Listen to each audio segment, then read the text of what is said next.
Perdón. ¿Y cómo lo hacemos? Dejando el conocimiento previo que tuvimos antes de conocer esta verdad.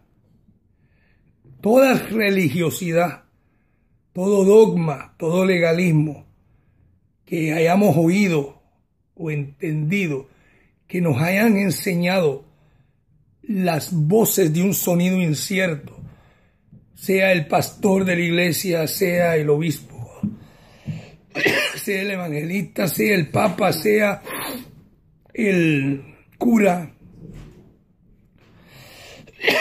todo hombre religioso que represente dizque a Dios, que te haya enseñado una doctrina que no estuvo basada en el apóstol Pablo, en la gracia, todo eso tienes que dejarlo y verte, irte al espejo, irte a Cristo, pero Cristo lo ves en el evangelio del apóstol Pablo y tú te renuevas en él y eres transformado, pero es en tu mente, no es en tu cuerpo. Como muchos enseñan que va a llegar un día, y como nosotros también alguna vez yo creí que este cuerpo iba a ser transformado a la semejanza de la gloria suya, sin entender que el cuerpo de la semejanza de la gloria suya ya fue transformado, que somos nosotros toda la iglesia, porque nosotros espiritualmente ya fuimos glorificados. La glorificación es una transformación. Pablo dice que nosotros estamos en Cristo, el cual se nos ha sido hecho por Dios sabiduría, justificación, santificación y redención. Pero también Pablo nos enseña en Romanos 8:29 que a los que predestinó, hablando de la iglesia, a estos llamó, y a los que llamó, esto justificó, y a los que justificó, a estos glorificó. Ya transformó. O sea, espiritualmente, el cuerpo de Cristo, que somos nosotros, está transformado. Ya el cuerpo de Él es semejante a la gloria del cuerpo suyo. Ese es el cuerpo de nosotros, que somos nosotros. Entonces no hay tal transformación carnal de cuerpo humano, porque este cuerpo tiene un límite, tiene que morir. Este cuerpo tiene que ir al polvo. Y Dios no dejó ninguna provisión para este cuerpo, para transformarlo.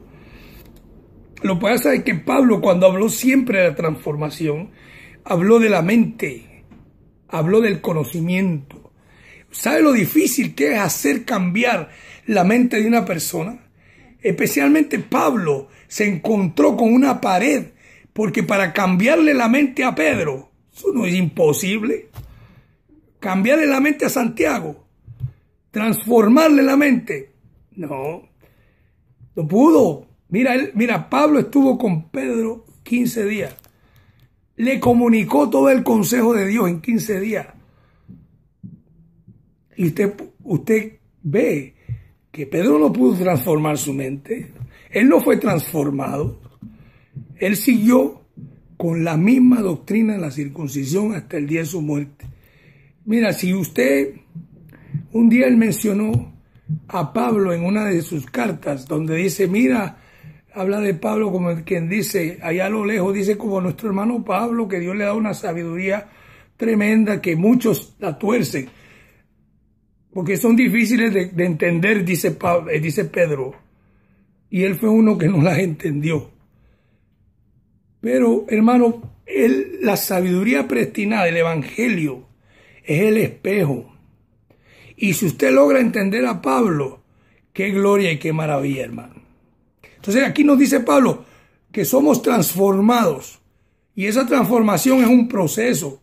Conforme más nosotros vamos escudriñando la gracia, analizando el Evangelio, reflexionando en él, ahí es donde usted se va transformando y usted ve las cosas de la vida cotidiana tan pequeñitas, tocante a usted, tocante a quién es usted en Cristo Jesús. Recuérdense que Cristo es el todo y en todos.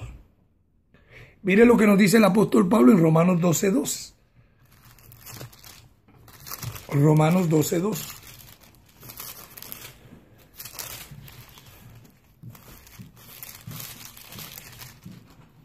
Romanos 12:2. Pablo nos da este consejo, nuestro gran apóstol Pablo. Tú sabes que hay personas que a veces nos escuchan y dicen, estos hermanos hablan tanto de Pablo y lo honran tanto. Y hay algunos que se atreven a decir, le dan un diosado a Pablo. Y no son agradecidos de Cristo, de lo que Cristo hizo. Y se van más a Pablo. Y están tan incorrectos, hermano. Porque mire, Pablo, cuando él dijo una vez, Pablo no es nada. Él dijo, ¿qué es Pablo? Nada. O sea, Pablo como hombre no es nada. Y yo como hombre no soy nada. Pero el ministerio que Dios le dio al apóstol Pablo, ese ministerio hay que honrarlo. Mire, le voy a poner un ejemplo para los que piensan así. Cuando Dios le dio la ley a Moisés, se lo llevó al monte Sinaí. ¿Quién fue quien le dio la ley a Moisés? Fue Dios. Dios fue el que le dio la ley a Moisés. Dice que usó los ángeles para darle la ley, pero la ley se la dio Dios. Ahora, como se la dio Dios, entonces, ¿usted no cree que Jesús, cuando estuvo en la tierra, hubiese dicho la ley que le dio Dios a Moisés? Jesús no decía así. Jesús, cuando hablaba de la ley de Moisés, decía la ley de Moisés, como dice la ley de Moisés. Pero no es la ley de Moisés. No, es la ley de Dios que se le dio a Moisés. Y hay en algunos lados donde él dice sí, la ley de Dios. Pero en algunas ocasiones él dice la ley de Moisés. ¿Y por qué razón él decía eso? Porque Moisés fue el medio que Dios usó, el canal, para dar la ley al pueblo, para traer el viejo pacto antes de la cruz. Y entonces hasta el día de hoy dice nuestro apóstol Pablo que cuando leen a Moisés, el velo está puesto, porque él fue el medio que Dios usó, o el mediador de la ley. Pues el evangelio, estas inescrutables riquezas de nuestro Señor Jesucristo, la sabiduría predestinada, el fundamento de la vida del creyente, el fundamento de la iglesia, Dios se lo dio a Pablo, a través de Pablo, para que él dijo, por la gracia de Dios que me ha sido dada, primera carta a los Corintios 1:3, por la gracia de Dios, 3:10, perdón, primera carta a los Corintios 3:10, corrijo, primera carta a los Corintios 3:10, por la gracia de Dios que me ha sido dada, yo como perito arquitecto, fíjate que él puso a Dios primero, por la gracia de Dios que me ha sido dada, yo como perito arquitecto puse el fundamento y otro edifica encima de ese fundamento que es Jesucristo, el que es todo, él todo y en todos. Entonces Pablo nos manda un consejito muy hermoso, hermano. Y eso es lo que nosotros estamos haciendo todos los días que nos reunimos en este enlace por medio de un dispositivo que usamos para grabar un video y enviarlo a las ondas intelectuales del internet, y todo el que pueda tener el acceso, oír esta plática, ¿no? Pero mire lo que el apóstol Pablo nos dice. No os conforméis. Eso está en Romanos 12:2. Pero voy a leer el primer capítulo, porque si alguien me está oyendo que no esté de acuerdo con lo que estamos hablando, va a decir, pero él no lee el primer capítulo, el primer versículo. Pero mire lo que dice el primer versículo. Así que, hermanos, estoy en Romanos capítulo 12, empezando con el verso 1. Así que, hermanos, os ruego por la misericordia de Dios que presentéis vuestros cuerpos en sacrificio vivo, santo, agradable a Dios, que es vuestro culto racional. La interpretación religiosa de alguien que todavía tenga a Moisés en los ojos o que esté bajo la ley, esa ley que fue abolida pero que todavía están sirviendo, o en la religión lo primero que dice, hermano, mire, eso de presentar el cuerpo es ayuno. Luego interpretan desde el punto de vista carnal. Pero el sacrificio que el apóstol Pablo nos enseña aquí es lo que sigue a continuación. Usted tiene que presentarse siempre, todos los días, con esta actitud, con este anhelo, con este deseo. ¿De qué? De que usted no se conforme, dice el 2, no os conforméis a este siglo. Pablo cuando él habló de este siglo, se estaba refiriendo al tiempo de él, al tiempo cuando las iglesias de Asia habían estado establecidas. Entonces había un siglo que todavía permeaba, que era el siglo de la ley, donde estaban los apóstoles de la circuncisión introduciéndose en las iglesias, enviando falsos hermanos para expiar la libertad que tenían ellos en Cristo Jesús, donde Pablo dijo, ni por un momento nosotros accedimos a someternos a esclavitud para que la verdad del evangelio permaneciese. ¡Abba, Padre! Oye, me ha dado una emoción aquí, ¿no? Tranquilo, carne. Pero qué precioso, ¿no? Cómo defendió el evangelio nuestro apóstol Pablo. Entonces, Pablo dice, no se conformen a esos mensajes. Se conformen a esa información.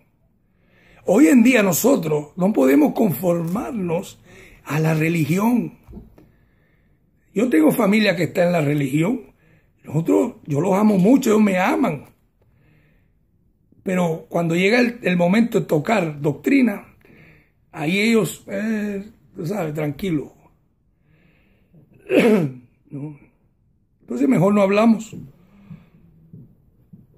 Porque les he hablado. Yo he cumplido mi ministerio. Es más, yo estoy absuelto de decirte responsabilidad. Porque cuando tuve la oportunidad de hablarles, les hablé, pero abundantemente, de este evangelio glorioso. Pero, hermanos, Pablo le dice a ellos, no se conformen a este siglo, al siglo de la ley. Porque el Dios de ese siglo era la ley. Pablo dice, el Dios de este siglo cegó el entendimiento de ellos. Porque es que la ley cega y la religión cega. La religión hace a un hombre ciego. No puede ver la verdad, no puede ver la luz. Por eso hay que estar dándole duro con el evangelio, con la luz de la verdad, con esta linterna. Un día el salmista dijo, lámpara es a mis pies tu palabra y lumbrera mi camino. ¿Sabe? Y él hablaba así en ese tiempo. Pero verdaderamente la linterna, la lumbrera, es este evangelio. Esto es lo único que quita la ceguera. Cristo es la luz que te quita la ceguera. Pero Pablo te predica a Cristo. No hay quien más te predique a Cristo. Si tú buscas a Pedro, te va a decir que hay que seguir las pisadas del maestro. ¿Cuál maestro? No el que resucitó. Él te presenta a Jesús en los días de su carne. Y por eso es que ahí es donde entra la gente usando la fe en Dios, usando la fe en imágenes, usando la fe, poniendo la fe en crucifijos, poniendo la fe en rosarios, poniendo la fe en estampillas. Hay gente que le gusta andar con estampillas de vírgenes, de imágenes, de santos en su bolsillo o en su carterita. Esa es la fe en Dios. Buscan un artefacto que ellos ven tangible, una imagen, una cruz. Buscan todo y ponen la fe en eso. Eso es la fe en Dios. Pablo dice que es un rudimento, porque la fe en Dios viene de la ley de Moisés. Todo lo que el sacerdote hacía era un símbolo, dice Pablo, de la verdadera realidad que venía después de la muerte y la resurrección de Cristo.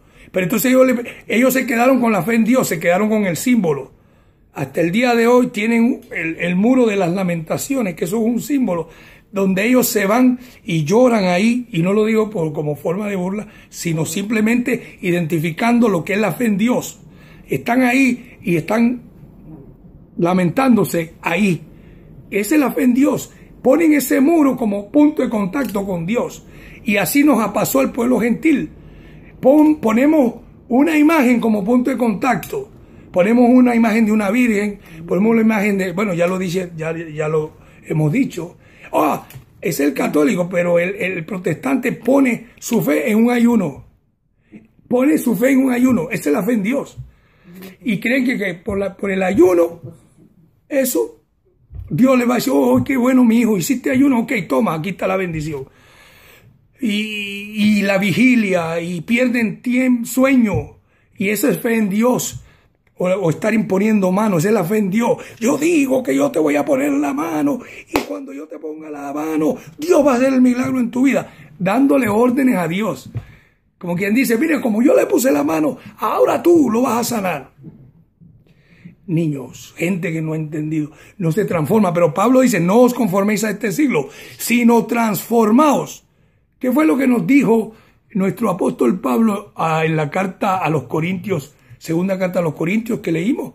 Dice que somos transformados cuando vemos el espejo, ¿no? ¿Y quién es el espejo? Cristo. Pero ¿dónde vemos a Cristo? Lo vemos en el fundamento. Entonces aquí Pablo dice, no os conforméis a este siglo, sino transformaos por medio de la renovación. ¿Qué significa renovación? Hacerse nuevo todos los días.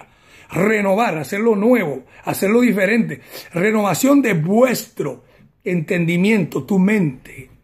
Ahí es donde el evangelio tiene que calar. El evangelio no está buscando de ti más que tu mente. No está buscando tus rodillas. La gente dice, no, esto aquí, la lucha es a rodilla pura, hermano. Si me tengo que arrodillar en vidrios, en piedras, para que Dios me conteste, aquí me voy a arrodillar yo.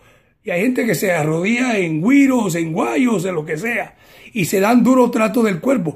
Pablo habló de eso. Hay gente que le da duro trato al cuerpo y parece que tiene una cierta apariencia de piedad, pero no tiene ningún poder contra los apetitos de la carne. Y Dios es un culto voluntario que en este pacto Dios no te lo demanda, pero el pastor de tu iglesia te lo demanda.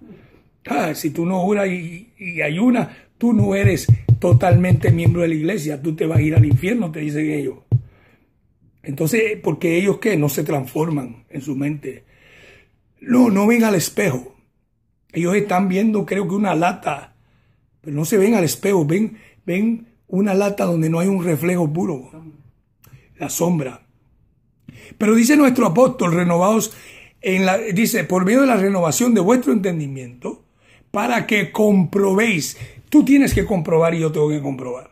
A mí el pastor no me tiene que comprobar nada. Yo mismo no te tengo que comprobar nada a ti. Tú tienes que comprobarlo tú, con la palabra, con lo que sale de la boca que de este humilde siervo, que soy un ministro competente, que imito al apóstol Pablo, a nuestro apóstol. Que como él habló misterio, yo hablo misterios y soy hallado fiel a esos misterios. Eso es lo que Pablo nos demanda, que seamos hallados. Dice, téngannos los hombres como administradores de los misterios de Dios. Pero es necesario que los que hablamos estos misterios seamos hallados fiel. ¿A qué? Al misterio. No podemos cambiar. Para que comprobéis cuál sea la buena voluntad de Dios, agradable y perfecta. Entonces, hermano, en esta secuencia de pláticas que hemos tenido, la posición nuestra y la condición nuestra en Cristo es preponderante. Y el evangelio quiere que tú sigas creciendo en esa posición y en esa condición. Hermano, día a día nosotros tenemos pruebas, tenemos dificultades, tenemos circunstancias adversas que a veces vienen a nuestra vida y no las entendemos, o no las queremos, o son desagradables a nuestra vida. Y fíjese que Dios en Cristo, o sea, Cristo en los días de su carne, Jesús, Jesús de Nazaret dijo que en el mundo íbamos a tener aflicción, mas que confiáramos que Él ya había vencido al mundo. Entonces, hermano, la única manera, la única fórmula, la única medicina que nosotros tenemos, los seres humanos, es conocer tu posición en Cristo, conocer el Evangelio, conocer quién eres tú, tu identidad. Y voy a seguir recalcando en eso, porque nosotros nos hemos acostumbrado tanto a este vaso terrenal que siempre nos estamos viendo y andamos. Bueno, yo tengo ya 59 años, le doy gracias a Dios por ese tiempo de vida que me ha dado, y 59 años estoy viendo en el espejo, literal, a este hombre que está aquí. Entonces estoy muy acostumbrado a él. Estoy muy acostumbrado. Y 59 años en este cuerpo terrenal donde conozco sus apetitos, conozco sus debilidades, conozco sus malas mañas. Y usted dirá, yo estoy poniendo un ejemplo, pero usted también. Usted está en este mismo terreno. Pero entonces Dios quiere que usted salga de eso. Porque como Él ya echó fuera el cuerpo pecaminoso carnal de su presencia, usted también tiene que echarlo fuera de su presencia. ¿Y cómo lo hace? Renovándose en el entendimiento. Pablo nos da un consejo y con esto voy a terminar, hermano. Vamos a Efesios capítulo 2, verso 15. Efesios capítulo 2, verso 15. Efesios, déjame ver.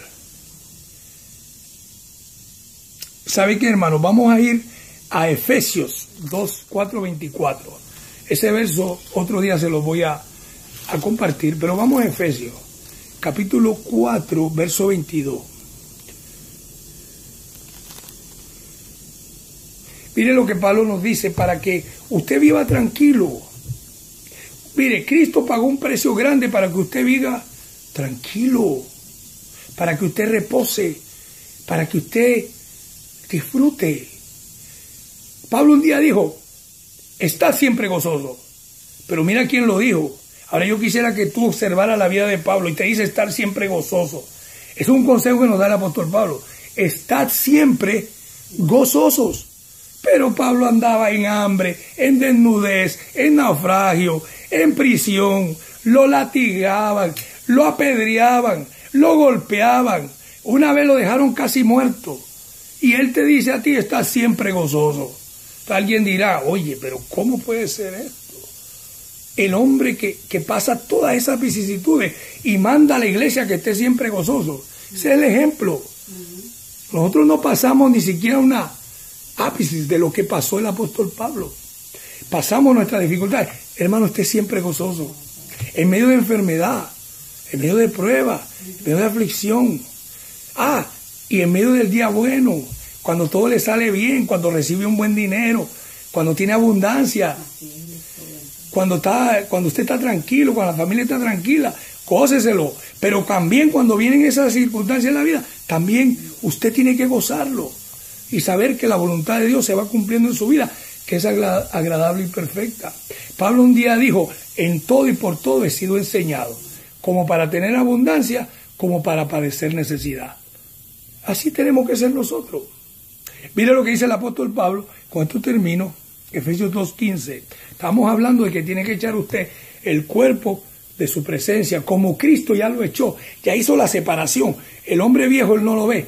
Él en la circuncisión de Cristo dice que hizo una circuncisión espiritual ante los ojos de Dios, echó el cuerpo pecaminoso carnal.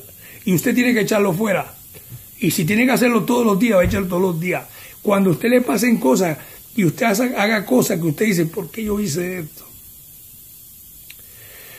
Ay, ¿por qué me pasó esto? ¿Por qué dije aquello? ¿Por qué traté a la persona así? ¿Qué me pasa? Despójese. Mire lo que dice el apóstol Pablo, Efesios capítulo 4, verso 22. Dice Pablo, vamos a empezar desde el 22 en adelante. Dice, en cuanto a la pasada manera de vivir. Fíjese que Pablo ya dice que eso es pasado. te habla de pasado, pasada. Porque eso es pasado, para Dios es pasado. El problema es que nosotros lo vemos presente. Dice, en cuanto a la pasada manera de vivir, despojaos del viejo hombre que está viciado conforme a los deseos engañosos.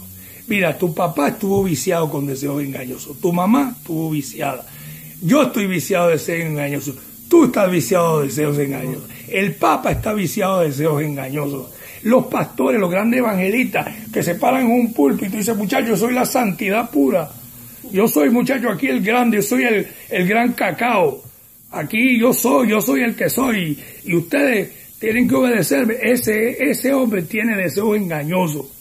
Tú tienes que tener cuidado. Por eso que Pablo le dijo a Timoteo, ten cuidado de ti mismo y de la doctrina. Ten cuidado de tus deseos engañosos. Los deseos engañosos hacen torcer a los líderes. Por eso que no te sorprenda cuando tú ves un líder de una iglesia que se resbaló una cáscara de guineo o se tropezó. Eso no es nada bueno, no es nada nuevo si Pablo nos dice que nosotros estamos viciados de deseos engañosos. Ese es el cuerpo, que Dios ya no lo ve. Pero en tu espíritu Cristo mora en ti. Tú eres uno con Cristo y ese espíritu está perfecto. Por eso Él dice que con una sola ofrenda nos hizo perfecto para siempre. Y así nos tenemos que ver. La única manera de tú despojarte es que vayas al espejo y te veas perfecto en Cristo. La única manera. Ni con ayuno te vas a poder despojar de los deseos engañosos, ni con largas vigilias, ni con obras, ni con lavamiento, ni con bautizo, ni con santa cena, ni con con nada de eso, nada tangible. Tú te tienes que despojar del viejo hombre con el evangelio glorioso. Dice, despojaos del viejo hombre que está viciado conforme a los deseos engañosos. Y de ahí te dice el 23, y renovaos. Así que tú te despojas y renovaos en el espíritu de vuestra mente. Cambia tu modo de pensar, bendecido. Lávate la mente con el agua de la gracia. Renueva tu mente. Hay gente que no está preparado, no está renovado, y cuando el doctor les da una mala noticia, se pierden todo el control. Cuando el doctor le dice, mira, tú estás enfermo de esto, y los pronósticos son estos, y dice, oh no puede ser, ¿y por qué a mí? Fue porque no está renovándose, no se estaba renovando. Pero cuando tú estás renovado, tú dices, bueno, esto tiene un propósito, esto es la voluntad de Dios y voy a asumirla. Por eso Pablo le dijo a la iglesia, portaos varonilmente y estad firmes en la fe. Bueno, usted con esta fe, usted afronta cualquier cosa. La fe escrita, naturalmente. La fe don, no la fe de certeza y convicción, que ya esa pasó, donde se esforzaba la gente en creer. No, yo ahora no me esfuerzo, la fe sale, emana. ¿Por qué? Porque cada vez que pasa algo en mi vida me viene un versículo del espejo. Mira, no, pero el Evangelio dice esto. Cuando la carne me va a decir, te vas a morir muy rápido. Tu papá padeció esa enfermedad. El doctor te ha dicho que, mira, ya. Entonces, no, pero el Espíritu dice, el espejo dice, no. El espejo dice que Dios es el que controla mi vida, que Él produce el querer como el hacer, que Él está bajo control. Pues dejo eso en la mano de Dios, de Cristo. Y dice aquí, renovado el espíritu de nuestra mente, y el 24, y vestíos del nuevo hombre, creado según Dios. Ese fue el que creó Dios. Naturalmente, hay un cuerpo que también creó Dios acá, que es el cuerpo terrenal, pero ese cuerpo fue viciado por Adán. Entonces, ese cuerpo tiene que morir un día. Este cuerpo no va a ser transformado como nos enseñaron. Que un día íbamos a recibir un cuerpo, imagínate, como el de Superman, donde íbamos a atravesar paredes. Yo me río ahora, pero me da pena, pero un día yo lo creía. Y que íbamos a atravesar, y que si íbamos a comer o no comer, que el frío, que el calor no nos iba a afectar, íbamos a estar ajenos, como astronautas. Eso es fábula. Eso es mentira, cuento de vieja, una falsa interpretación de lo que Pablo nos enseña. Pablo quiere que te transformes, sí, pero es en la mente, es en el modo de pensar. Dice aquí, y renovados en el espíritu de vuestra mente, y vestidos del nuevo hombre, creados según Dios en la justicia y en la santidad de la verdad. Ve al espejo, ve a las 14 epístolas, vístete, hermano, todos los días de este nuevo hombre. Amados, los amo mucho, gracias por este tiempo. Volveremos en otra ocasión. Reciban una tarde maravillosa y ustedes ya son bendecidos con toda bendición espiritual. Los amo.